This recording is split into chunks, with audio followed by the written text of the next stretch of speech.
Hello दोस्तों, आप लोग का स्वागत है मेरे यूट्यूब चैनल अनमोल कहानियाँ जीवन की में। तो दोस्तों, जैसा कि आप लोगों ने थंबनेल में देखा कि पाप और पुण्य का निर्णय हमारे हाथ में है। तो जी हाँ, पाप और पुण्य का निर्णय हमारे ही हाथ में है। पाप और पुण्य मन के भाव होते हैं। जिस प्रकार देव कर्म दानव कर्म के अनुसार हमें सुख और दुख का अनुभव होता है, उसी प्रकार पाप और पुण्य दोनों ही मन के भाव होते हैं।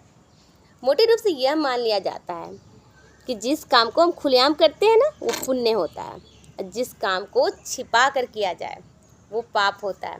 क्योंकि आप लोगों को ये पता ही होगा कि गलत काम हमेशा ही दूसरों से छुपा के किया जाता है। तो दोस्तों, श्री कृष्ण ने गीता में कहा है कि सुख और दुख, लाभ और हानि, यश और अपयश आदि इन चीज़ों से हमें ऊपर उठना चाहिए। क्योंकि ना ही सुख स्थायी है, ना ही दुख, ना ही लाभ स्थायी है, ना ही हानि। जो हमें अच्छा लगता है ना, उसे हम पुण्य कहते हैं, और जो हमें अच्छा नहीं लगता उसे हम पाप कहते हैं। मान लीजिए कि एक व्यक्ति जो आज आपको काफ़ी प्रिय है, उसका हर कुछ आपको बहुत अच्छा लगता है, लेकिन जिस दिन वो आपकी बात नहीं मानने लगे, आपका विरोध करने लगे, तो वो आपको बुरा लगने लगेगा।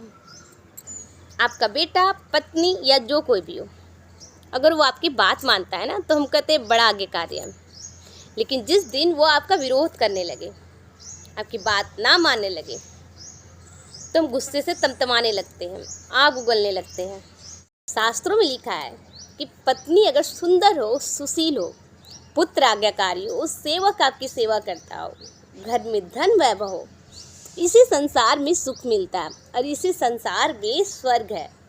किंतु यदि घर का मालिक दुष्ट हो, व्यभिचारी हो, फिर भी पुत्र पत्नी उसकी आज्ञा का पालन करे, तो वहाँ स्वर्ग कैसे हो सकता है? क्योंकि स्वर्ग में तो नैतिक लोग होते हैं ना।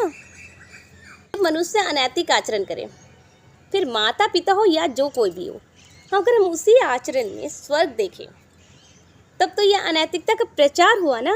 दरअसल पाप और पुण्य दोनों आपकी आंखों में है। मान लीजिए कि सड़क पर कोई महिला जा रही है, तो उसे देखकर हम कह सकते हैं ना कि कितनी सुंदर महिला जा रही है, परमात्मा ने कितनी सुंदर रचना की है। वहीं उसी महिला को देखकर किसी व्यक्ति के मन में पाप आ जाता है, तो उस व्यक्ति का कुविचार उसके मन को व्याग्र बना देता है। तो पाप और पुण्य दोनों आप ही कर रहे हो ना। तब आप ही बताओ कि पाप क्या है, पुण्य क्या है।